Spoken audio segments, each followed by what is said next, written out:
Vai varam saglabāt to, kam nevaram pieskarties? Dziesmu, kas nodziedāta, deju, kas nodejota, recepti, kas pagatavota, spēli, kas nospēlēta.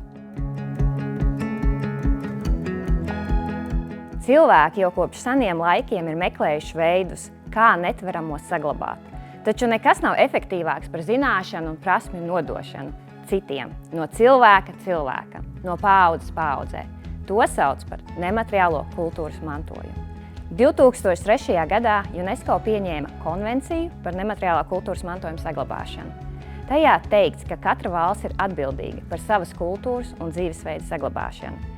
Jo ja mēs to nedarīsim, pasaule pamazām kļūs vienveidīga. Mēs visi ēdīsim vienu un to pašu ēdienu, klausīsimies vienas tās pašas dziesmas, dejosim vienas dejas, vilksim vienādas drēbes un domāsim līdzīgos rāmjos. Līdzīgi kā ar bioloģisko daudzveidību, ir svarīgi saglabāt arī kultūras daudzveidību. Nemateriālais kultūras mantojums ir cilvēka izpausmes formas, kas raksturīgas noteiktai cilvēku grupai jeb kopienai. Tās ir mantotas no priekšgājējiem un tiek nodotas nākamajām paaudzēm. Pie tām pieder dziesmas, dejas, rituāli, svētki, spēles, amatniecība, prasmes un zināšanas. Tas ietver arī priekšmetus, kas palīdz šīs izpausmes īstenot, kā arī kultūra telpas, vietas, kur šīs kultūras vērtības tiek praktizētas un turpina dzīvot. Nemateriālo mantojumu bieži sauc arī par dzīvo mantojumu. Kāpēc? Tāpēc, ka tas nepastāv pats par sevi un nav laikā sastindzis. Tas dzīvo tikai tad, ja ir cilvēki, kas to praktizē. Ja nav kas dzied, tad dziesma pazūd. Ja nav kas dejo, deja izzūd.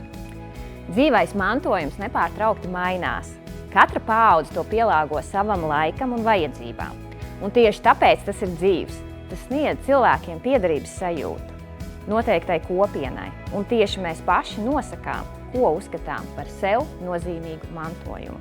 Nemateriālais mantojums tik ļoti veido mūsu ikdienas dzīvi, ka dažkārt pat nemanām, ka to izkopjam. Dalība dziesmu un deju svētkos, zolītes spēle, talkošana vai sēņošana. Arī citu tautu nemateriālais mantojums bagātina mūsu dzīvi. Nodarbojoties ar jogu, praktizējam Indijas dzīvo mantojumu, ēdot boršu, Ukrainas, dejojot tango, Argentīnas un Urugvajas. Mēs esam dažādi, un tieši dzīvajā mantojumā šo daudzveidību var redzēt vislabāk.